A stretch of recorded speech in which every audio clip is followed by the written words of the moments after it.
Blog Talk Radio.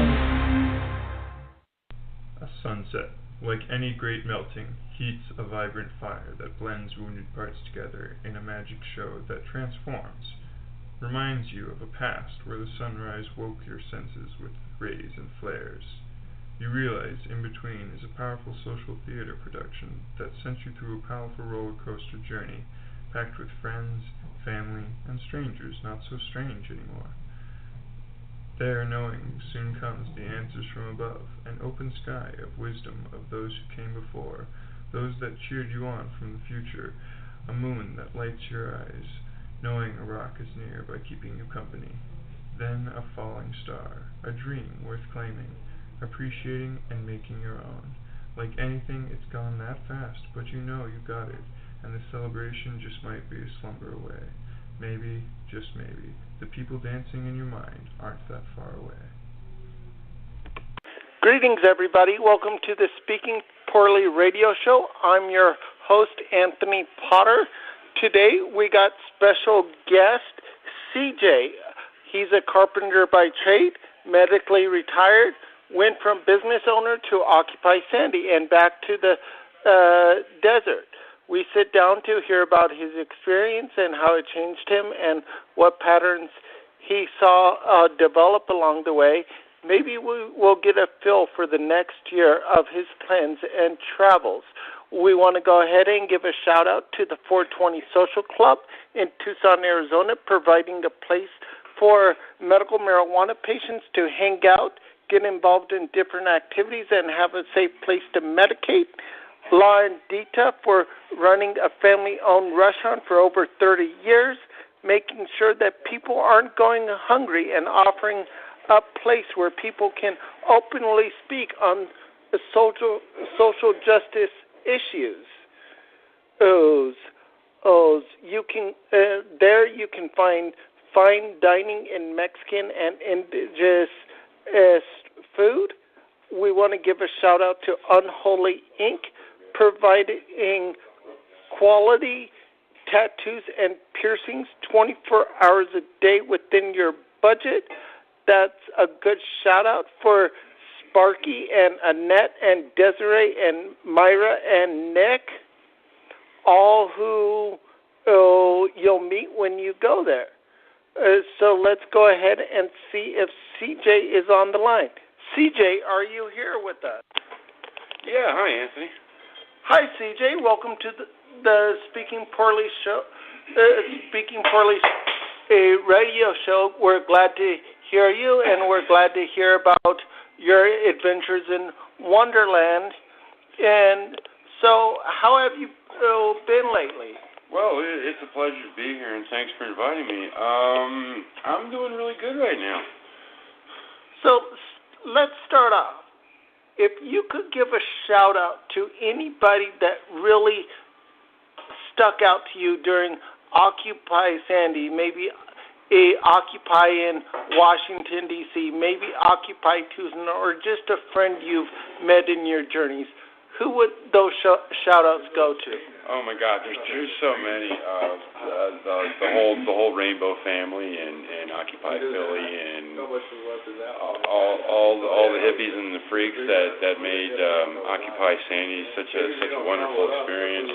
And let me see, there's Rachel and Tranquil and Heather and Mark and Pinky and Lefty.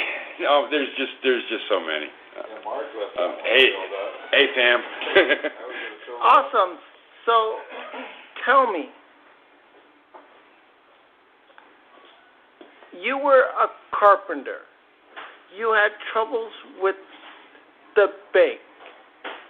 They're too big to fail. Tell us about that experience. Oh, well, yeah, I started out as a carpenter pretty much out of high school. Went through the Carpenter's Apprenticeship program with the Carpenters Union, became a journeyman. Eventually, I became a millwright carpenter and a contractor, and had about a 35-year career. in 2010, I started having issues from old injuries and old surgeries around osteophytes forming on my cervical spine, and nerve damage and carpal tunnel, and old knee injuries, and just, it's a lot of miles and a lot of years. Go ahead. Oh, I was just saying, ouch. Just from listening to you, I could feel my sciatica starting to wiver, and reminded me exactly of what kind of stuff goes through, because that is like a million knives going right to the deepest parts of your body. There are some conditions that, you see a person standing in the street, you think they're a perfectly normal human being, but there are some conditions that are just excruciatingly painful.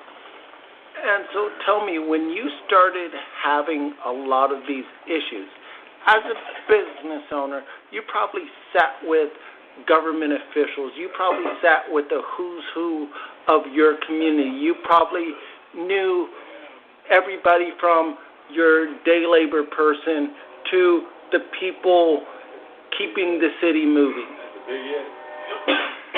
How much accommodation and assistance were you given in your time of need? Zero. Absolutely zero.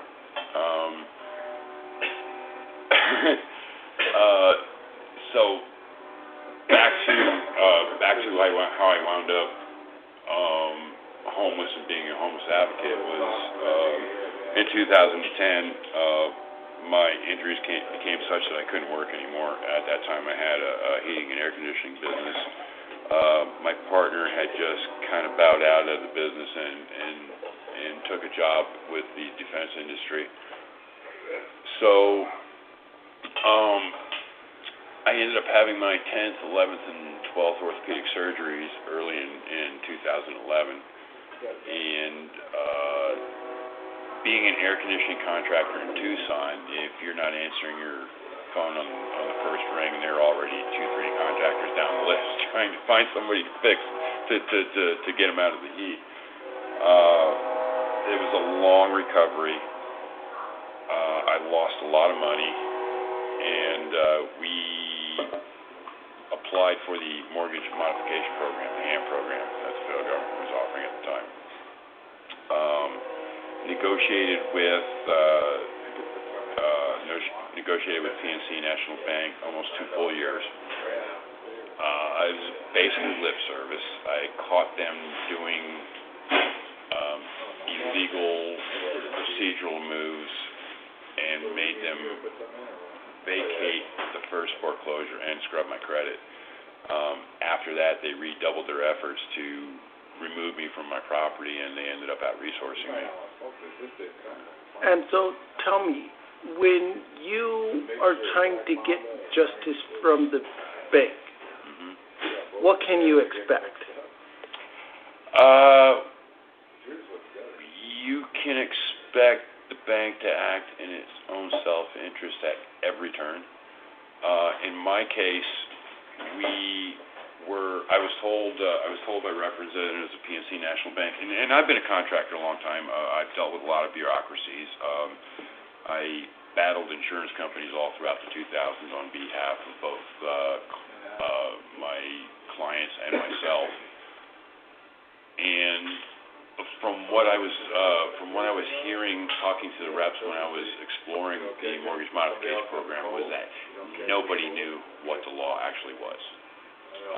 Nobody had a clear grasp on what the program was, what it could provide, and the procedural logistics that one had to go through to successfully navigate the program. I was told I needed to miss a mortgage payment to get on the program. At that time, I was still current on my mortgage. We were eating a lot of rice and beans, and the kids weren't going to the movies, but we were still making our bills. I missed a mortgage payment. There was a 3-month... So wait, let me get this straight. If you want help from the government, you need to make a mistake. What I was told at the time by a PNC National Bank representative was to to get on the program, I had to be behind on my mortgage. So I intentionally missed a payment on the advice of their representative. Yes. That you have no idea how interesting that is. Mm-hmm. And tell me this. Oh, I have a clear understanding of how interesting that is. The whole thing is, after all of this is going on, did the government become accountable with giving you bad advice? No, I spoke with representatives at HUD. It was very difficult to get beyond first-line phone representatives that were pretty much reading from a script, and information they were providing to homeowners at the time was, for lack of a better descriptor, lowest common denominator information. In other words, I would put it on about a 7th or 8th grade educational level. And so, what happens from there? Okay, well, they put us on what was called the trial period at the time. It was 3 months. According to their description of the program, it was to ensure that the homeowner could meet the modified mortgage payment. And then after that 3 months, a permanent solution and refinancing of the mortgage would be accomplished. So we did that. What I did not know at the time was the minute I missed the mortgage payment, PNC National Bank started double tracking my foreclosure. At the same time, they said they were processing my mortgage modification. Of 6 months of dealing with them, as I said, I found them doing illegal things. I finally was able to speak to some administrative trigger pullers there, and I said I had them vacate the first foreclosure, which they were completed and were serving me with, and they were forced to scrub my credit. What I found was that, especially in the first year of the program, no one knew what the law was. And they were hemming and hawing, constantly losing paperwork, constantly accusing me of not sending paperwork in, accusing me of not properly filling out paperwork when it was properly filled out according to what I read in the law and instructions I was given. Part of the first foreclosure vacating was the smoking gun for that was a timestamp someone put on something I had already submitted twice. They claimed I didn't get, and I needed to get to them by end of business. And then the next day they claimed that I did not send it, and they were pursuing the mortgage modification and serving me with foreclosure. There was documentable evidence I was able to produce to them to show that person was actually just bald-faced lying. And so, what's your family situation like during all of this? Oh, completely chaotic.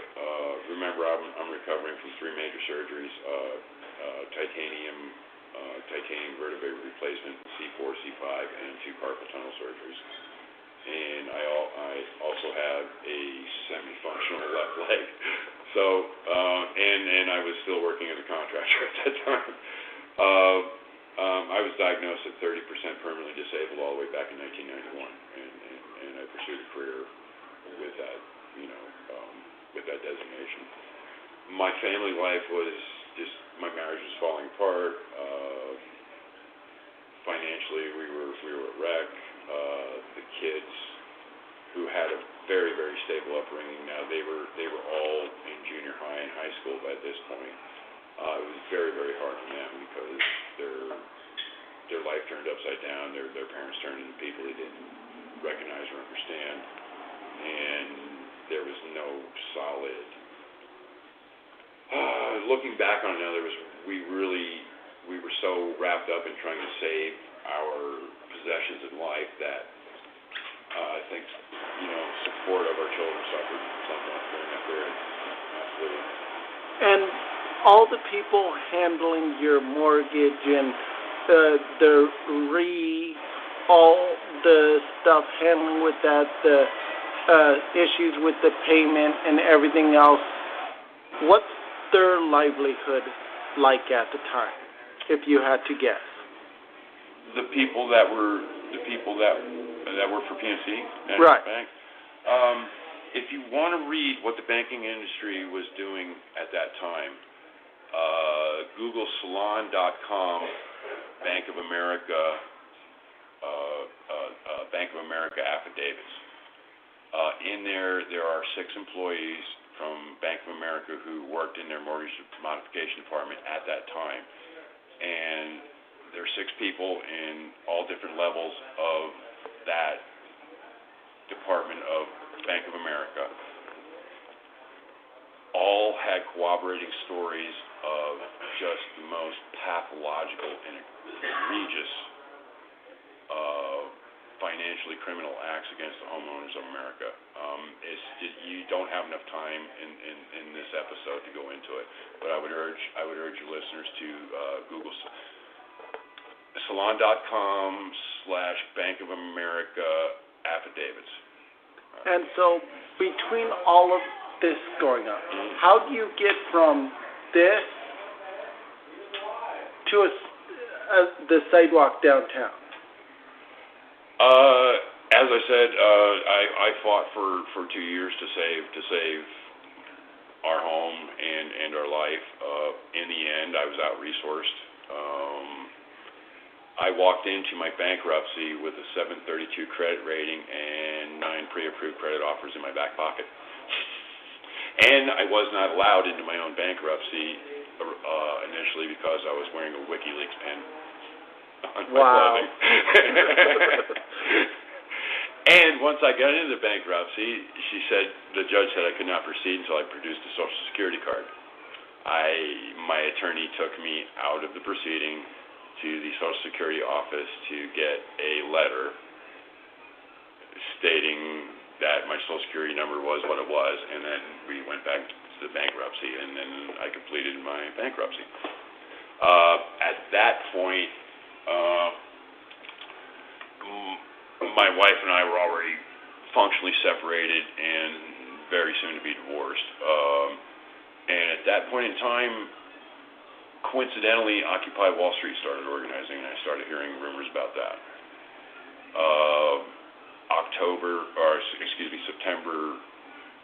Late September, early October, I read about organizational meetings for an Occupy Wall Street in Tucson. I attended them. What they were talking about was everything that had happened to me since 2001 or 2. It was just kind of like the story of my life. And I immediately became an organizer with Occupy Wall Street. And so tell me, what was it you become a part of that? You're part of the kitchen working group. Yes, among others. But what's going on in that kitchen? Well, during the planning meetings, it was the general thrust of the consensus of Occupy Tucson was to operate within the system as much as possible while still committing civil disobedience. It's dichotomous, but that was what the consensus of Occupy Tucson was.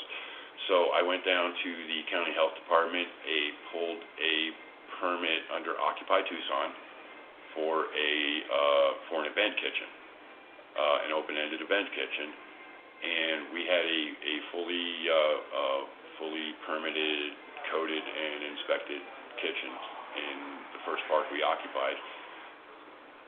The first weekend there was estimated about 1,500 people there. After that first weekend, there was roughly anywhere from 80 to 100 permanent occupiers at any one time, we were doing upwards of 750 meals a day. In other words, we were feeding a significant portion of the downtown homeless community. And so, when all that is going on, someone's hungry, someone says they're hungry, someone needs food, someone needs a meal. Mm-hmm. How hard is it to fill your stomach at that time? At that time during Occupy Wall Street? Yeah. It was as simple as showing up. And how many meals do you think you guys served during that time? We did a 2.5 week average. And we did like a breakfast, if I remember right, it was breakfast, a lunch, and then we had a table set out at night. So we were estimating upwards of 750 meals a day for that entire month. It waned and waxed, but that would be a fair estimate. And so what went on that you went from working in the kitchen there to going on a walkabout?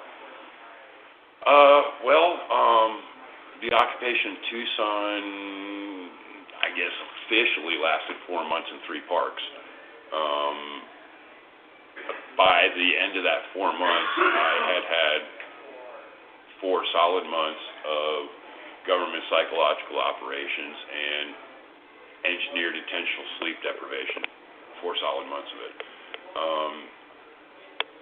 A couple of friends and myself went to kind of hide out and recover and heal a little bit at an apartment of a person who turned out to be a blackout alcoholic.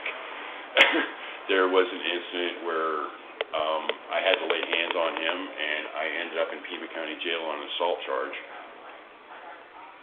arrested by one of the Occupy cops who made my stay there as difficult as possible. So tell me, what's the experience like going through psychological trauma and sleep deprivation?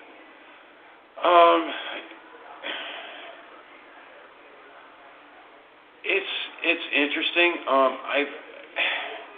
As the sleep deprivation goes, I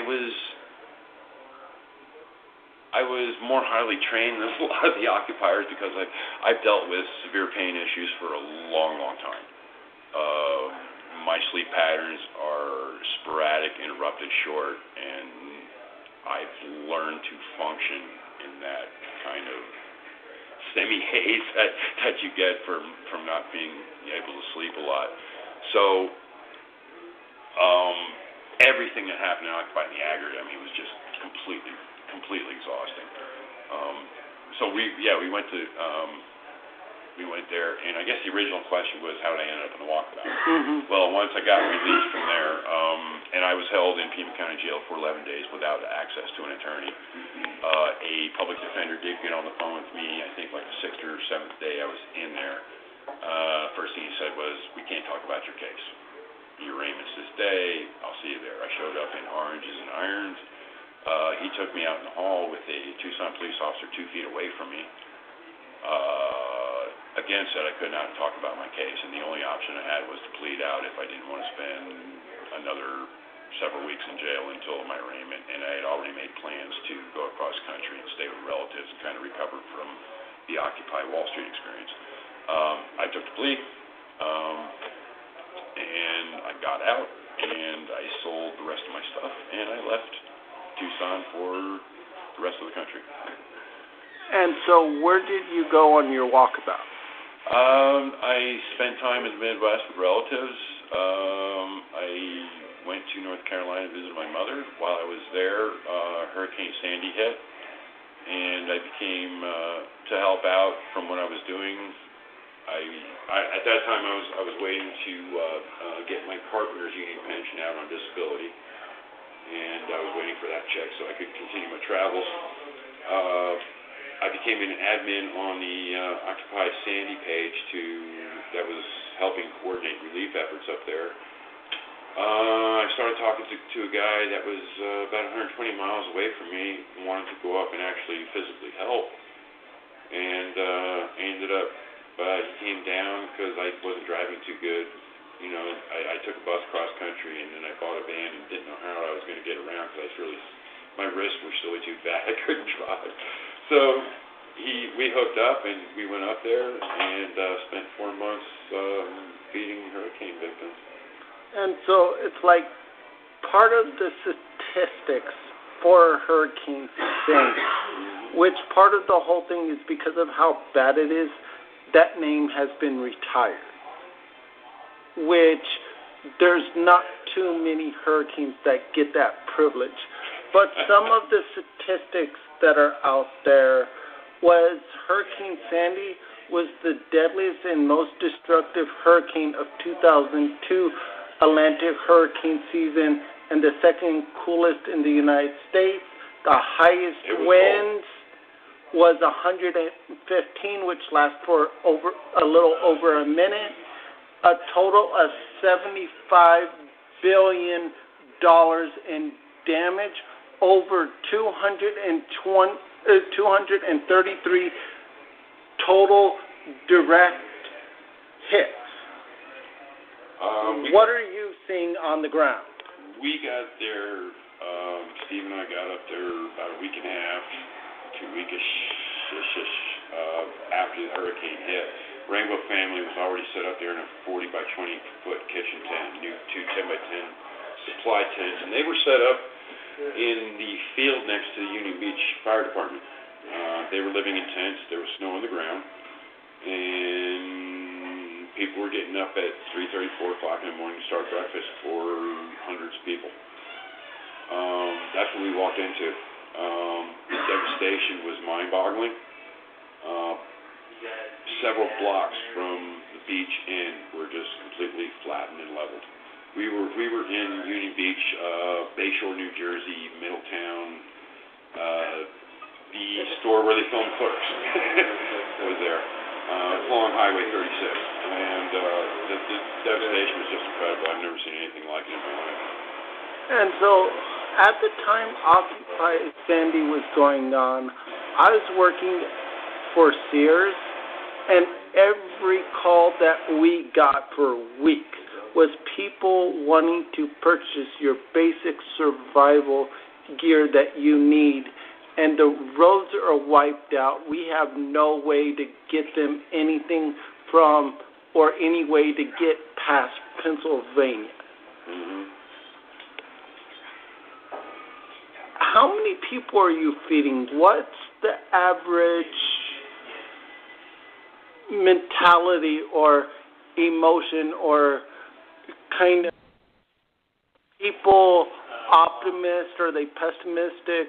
What's the feel of the land? People in Bayshore, they're fantastic. Positive attitude, great work ethic, hardworking people, mostly blue collar. For the hit they took, they were really positive. There was, it was just to describe the devastation.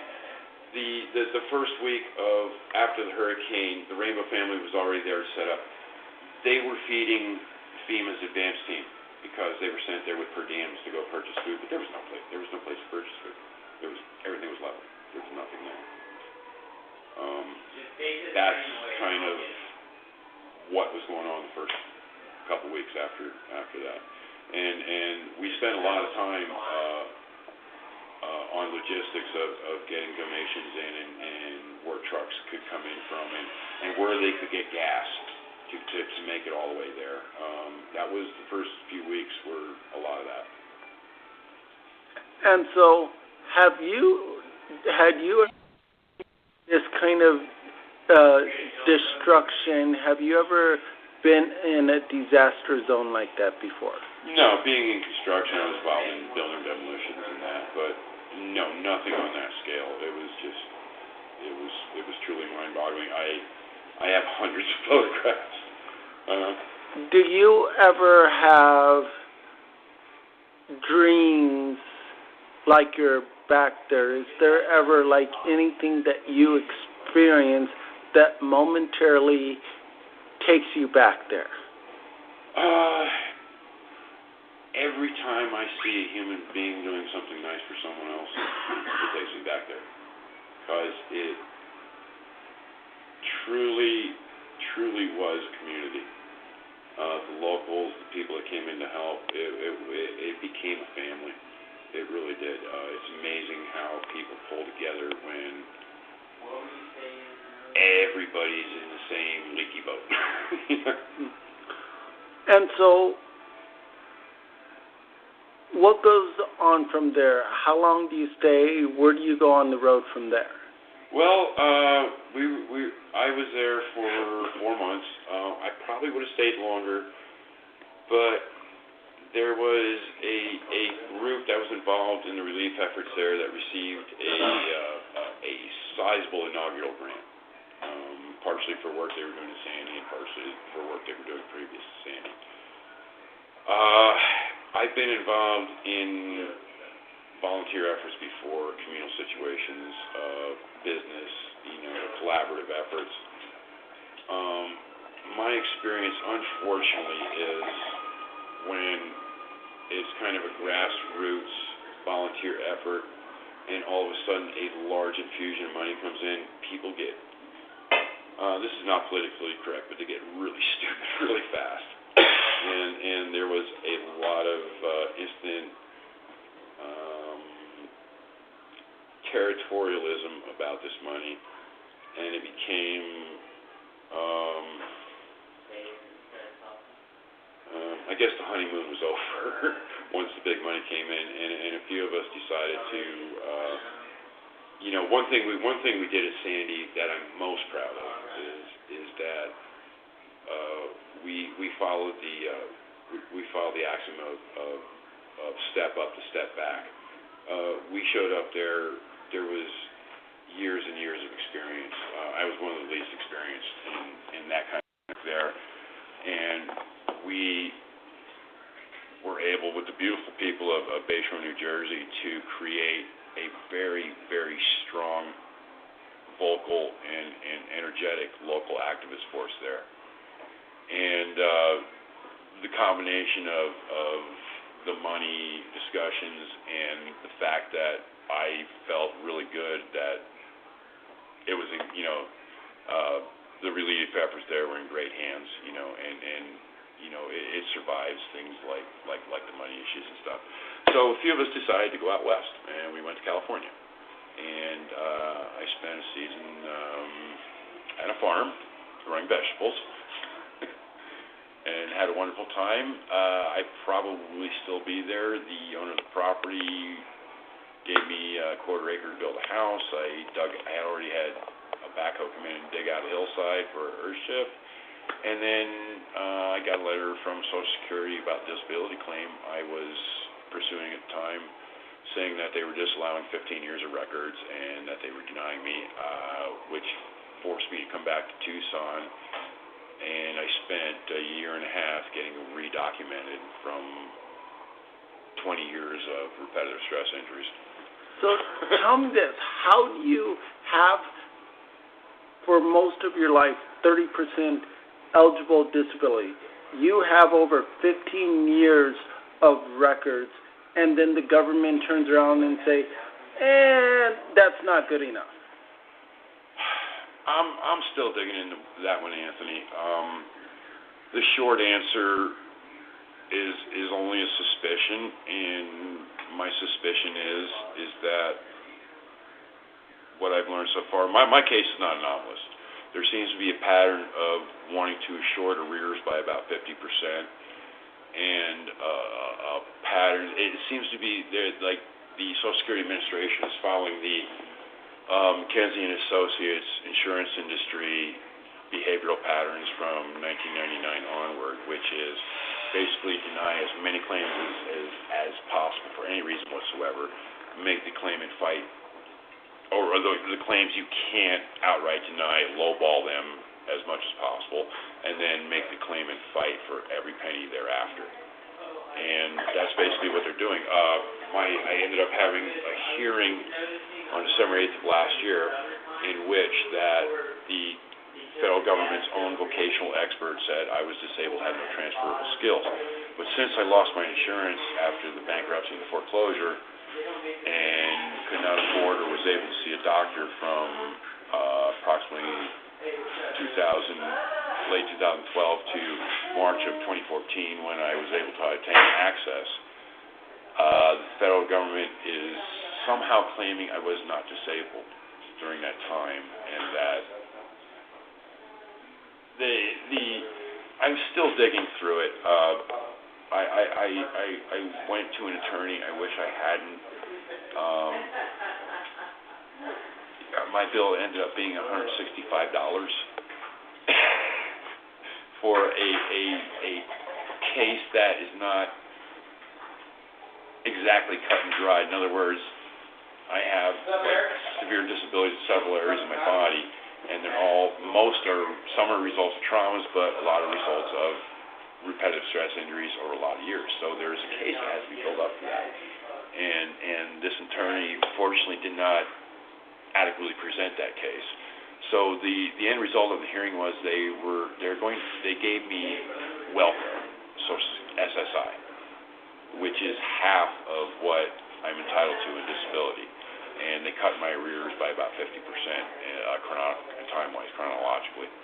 Tell me this, guesstimating, how much money do you think you've made in your whole life? I couldn't begin to count. I've been fortunate and grateful that I've had some good jobs. I've worked for some good companies, and I was in an industry that paid well. So I made a fair amount of change over time. I mean, I ended up before it all fell apart, I had an acre in unincorporated Pima County, 4 trucks, 2 cars. I had a really good middle class life. And to you, getting the kind of check that you get every month, with how much money you've made in your life, raising a family, owning property, running a business, employing people, do you feel what you're getting is a fair amount? No. Look, the federal government and I entered into a contract some 40 years ago. Okay. I started working when I was 14 years old in a restaurant, busting tables, and working for a landscaper. I worked my entire life. We entered a contract a long time ago that said, I'll work, I'll pay you my taxes, I'll help the common good, the infrastructure, the roads, everything that we pay taxes for. But if I become hurt and I can't work anymore, you're going to catch me. That didn't happen. Didn't happen by half. And so when you're on the streets, when you're traveling the country, part of what we see through American history and we see through world history is when the economy starts falling, security gets heightened, law enforcement gets heightened. What's your observation from your travels? Have you seen that? Have you experienced that? Yes, I have. When I originally, when I made North Carolina, the Carpenters Union gave me no problem about giving me my pension out of disability. Unfortunately, the Carpenters Union pension was a victim of the savings and loan scandal in the 80s. We ended up with about 10 cents on the dollar of what we had contributed, and slowly, I wasn't a carpenter anymore. I moved on in my own businesses, and basically I ended up after 12 years in Carpenters Union with $22,000 in the pension fund, which I got out on disability. And here's an interesting little thing. One bank got stuck with $30,000 business credit line in my bankruptcy. I was banned from banking for several years. A bank made a crippled man walk out of a North Carolina bank with $22,000 in a paper bag. They would not open an account for me. So anyway, that $22,000 lasted me almost a year and a half, which isn't bad. I probably could have made it stretch further, but I think that's decent budgeting. After that, I naively expected that, or hoped maybe that my Social Security would kick in sort of around there. Maybe there might be a couple months here where I'd be struggling. What ended up was I spent a year and a half in America virtually cashless. And so,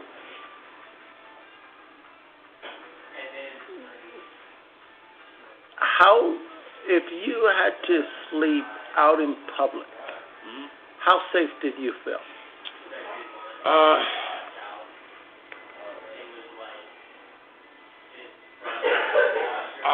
I have a respect for how dangerous modern civilization can be when you're out on the streets at night, but I've never walked around with that kind of fear.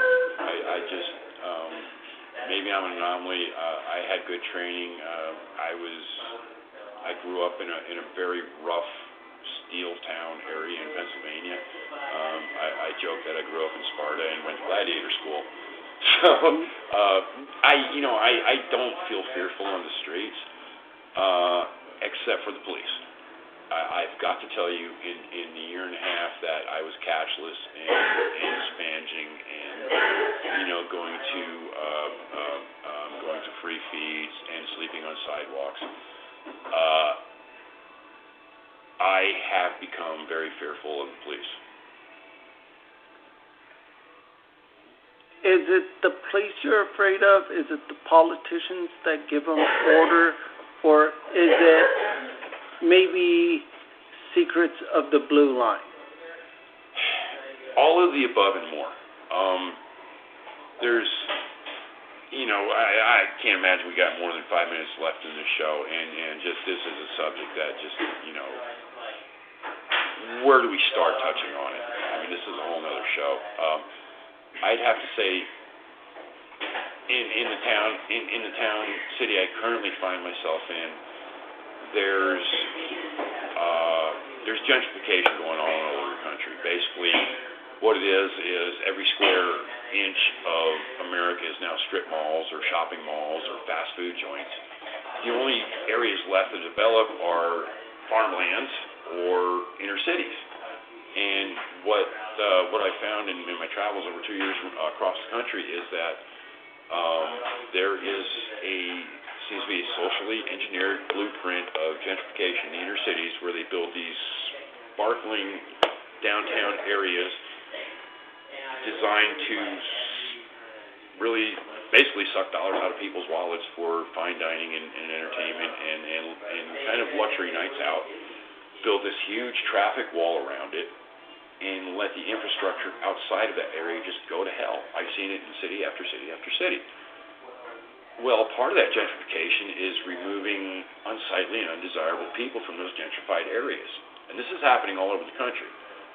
And it's politicians, it's corporate business owners, it's a militarized and very infrahumanistic police culture, and it's constant messaging to people who struggle to maintain a poor, lower, or even middle class lifestyle, that it's these homeless and poor people that are the reason you can't get any further in